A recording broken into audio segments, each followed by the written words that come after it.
Your life must be straight. Your life must be upright.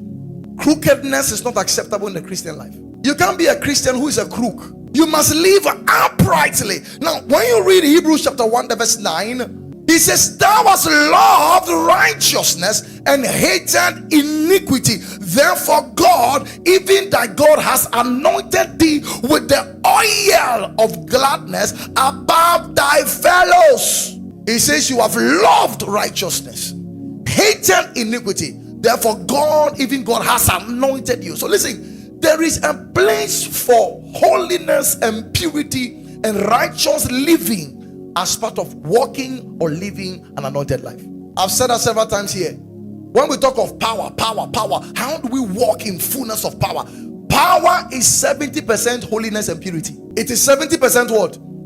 Holiness and purity. You will never be more powerful than your holy living. 2 Timothy chapter 2, verse 20 and 21. He says, but in a great house there are not only vessels of gold and of silver, but also of wood and of earth, some to honor, some to dishonor.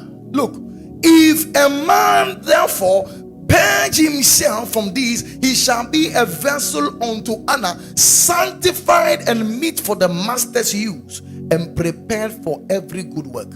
Listen, holiness is part of your preparation for good works. Any great thing God will do with you has purity as part of consecration. Psalm 24, verse 3 to 5.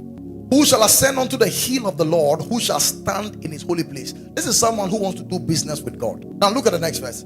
He says, he that hath clean hands and a pure heart, who hath not lifted up his soul unto vanity, nor sworn deceitfully. Look at that. He shall receive the blessing from the Lord and righteousness from the God of his salvation. Now, this is a serious matter here. Clean hands. In the book of Psalm 15, the verse 1 and 2, you're going to see some powerful verse there. Lord, who shall abide in thy tabernacle? Who shall dwell in thy holy hill? Look at the next verse. He says, he that walketh straightly, uprightly, and worketh righteousness, and speaketh the truth in his heart.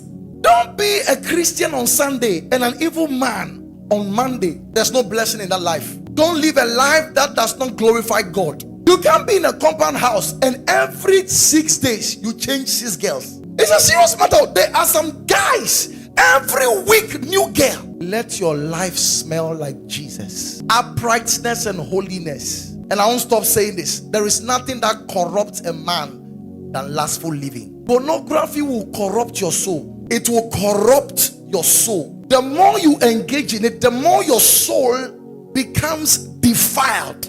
Your soul becomes dirty. So it has a way of clouding God. It has a way of taking away your consciousness from God.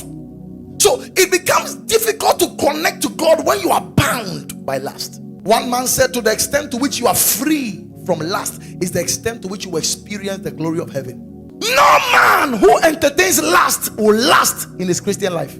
It's not possible.